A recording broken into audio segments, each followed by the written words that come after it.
بسم اللہ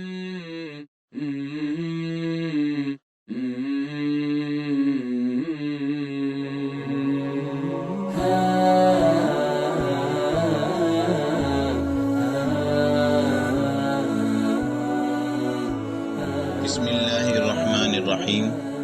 زندگی سے لطف اٹھائیے، سبق نمبر 54۔ غلطی کا علاج آسان بنائیں۔ انسان سے چھوٹی بڑی غلطیاں ہوتی رہتی ہیں، غلطی ہلکی ہو یا بھاری اس کا علاج ممکن ہے۔ ہاں، جب غلطی زیادہ نقصان کی صورت میں ظاہر ہو تو اس کا 100% علاج نہیں ہو سکتا، پھر بھی کچھ نہ کچھ نقصان ضرور پورا ہو جاتا ہے۔ لوگوں کی بڑی تعداد غلطیوں کے ختم کرنے کی کوشش نہیں کرتی۔ ایسے افراد کو دراصل یہ شک ہوتا ہے کہ وہ غلطی کے علاج کی صلاحیت ہی سے محروم ہیں۔ ہوتا یہ ہے کہ اکثر ہم غلطیوں سے نمٹنے کے لیے ایسا طریقہ استعمال کرتے ہیں جو خود ایک غلطی ہوتا ہے۔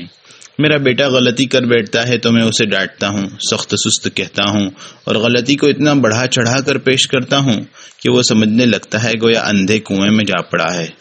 نتیجتاً وہ مایوس ہو کر غلطی ہی پر اڑا رہتا ہے اور اس کو ختم کرنے کی کوشش نہیں کرتا۔ کبھی میری بیوی سے کوئی غلطی ہو جاتی ہے یا میرا دوست غلطی کر بیٹھتا ہے تو میرا اخلاقی فرض ہے کہ اسے احساس دلاؤں کہ کوئی بات نہیں، غلطی ہو جاتی ہے، اس پر مایوس ہونے کی ضرورت نہیں، ابھی راستہ کھلا ہے، غلطی کا علاج آسان ہے اور حق کی طرف لوٹ جاؤ، باطل پر اڑے رہنے سے حق کی طرف لوٹ جاؤ، بہرحال بہتر ہے۔ یہ سب باتیں میں اسے ذہن نشین کرا دوں تو یہ اس کی اصلاح کا بہت اچھا ذریعہ ثابت ہوگا۔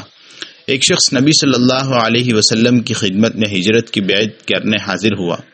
اس نے کہا، میں والدین کو روتا چھوڑ کر آپ سے ہجرت کی بیعت کرنے آیا ہوں۔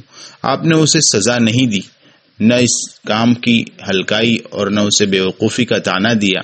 وہ آدمی اچھی نیت لے کر آیا تھا اور اس کا خیال تھا کہ وہ درست کر رہا ہے۔ آپ نے اسے یہ احساس دلاتے ہوئے کہا کہ غلطی کا علاج آسان ہے۔ نہایت خوش دلی سے فرمایا، واپس جاؤ اور والدین کو جیسے رلایا تھا ویسے ہنساؤ۔ یہ کہہ کر آپ صلی اللہ علیہ وسلم نے بات ختم کر دی۔ رسول اللہ صلی اللہ علیہ وسلم کا لوگوں سے ایسا عمل تھا جس سے ان کے اندر بھلائی کا شوق بڑھتا تھا اور انہیں احساس ہوتا تھا کہ وہ غلطی کرنے کے باوجود بھلائی کے بہت قریب ہیں۔ یہاں میں ایک دل جلا دینے والا واقعہ بیان کرتا ہوں، اگرچہ ہمارے مطلب کی بات واقعے کے آخر میں ہے، ہمارے فائدے کے لیے میں اسے اول سے آخر تک پڑھ کر سناتا ہوں۔ رسول اللہ صلی اللہ علیہ وسلم کی عادت تھی کہ آپ جب بھی سفر پر نکلنے کا ارادہ کرتے، اپنی بیویوں کے درمیان قرعہ ڈالتے، یعنی چٹھی اچھالتے۔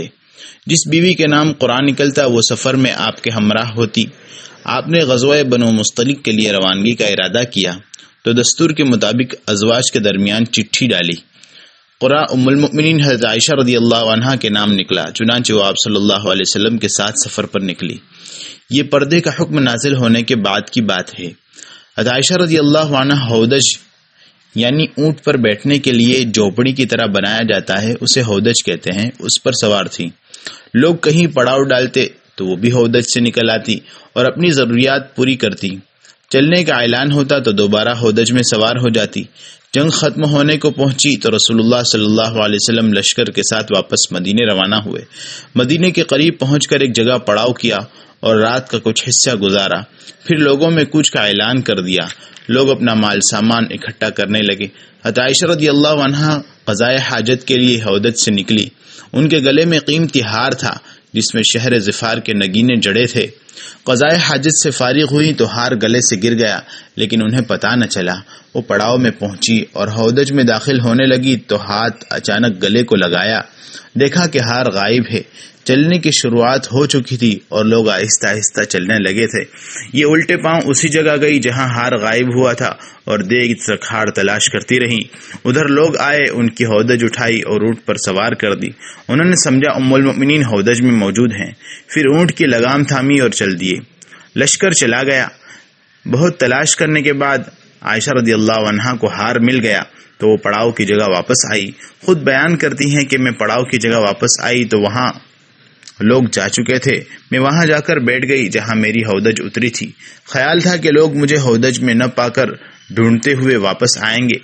میں اپنی چادر لپیٹے پڑی رہی۔